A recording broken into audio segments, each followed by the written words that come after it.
سے بات کرامی ہے، فرماتے ہیں نبی کریم رؤوف الرحیم صلی اللہ علیہ وسلم نے فرمایا لا تدخلوا الجنة حتى تؤمنوا، تم جنت میں اس وقت تک داخل نہیں ہوگے جب تک تم ایمان نہ لے،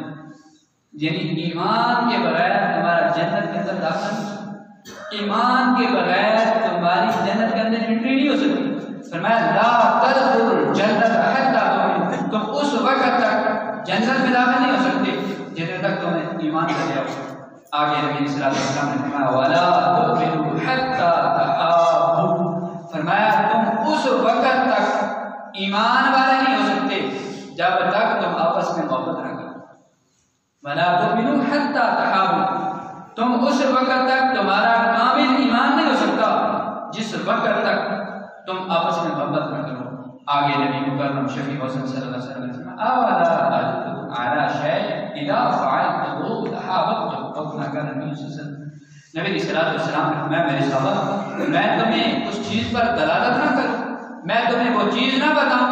کہ اذا فعلتموه جب تم کرو تحاببتم، تمہاری آپس میں محبت پیدا ہو جائے۔ اب توجہ چاہوں گا، جنت کا داخلہ، جنت کی انٹری عرض کرنے لگا ہوں، جنت میں داخلہ کیسے ممکن ہے، کیسے ہو سکتا ہے؟ فرمایا لا تدخلوا الجنة حتى تؤمنوا، تم اس وقت تک جنت میں داخل نہیں ہو سکتے جب تک تم ایمان نہ لے آؤ۔ ولا تؤمنوا حتى تحابوا، تمہارا ایمان اس وقت تک کامل نہیں ہو سکتا جب تک آپس میں محبت نہ کرو۔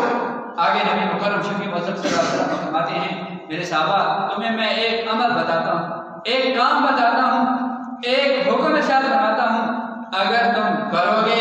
تم آپس میں محبت پیدا ہو جائے گی، جب تمہاری آپس میں محبت پیدا ہو جائے گی رب تمہارے ایمانوں کو کامل فرما دے گا، جب تمہارا ایمان کامل ہو جائے گا تو رب تمہیں جنت بھی عطا فرما دے گا۔ وہ چیز کیا ہے؟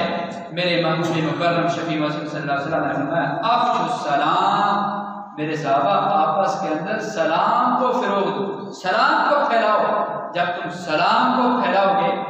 رب تمہارے اندر محبت پیدا فرما دے گا، جب تمہارے اندر محبت پیدا ہو جائے گی رب تمہیں ایمان کی کاملیت عطا فرما دے گا، جب تمہارا ایمان کامل ہو جائے گا رب تمہیں ایمان کے کاملیت کے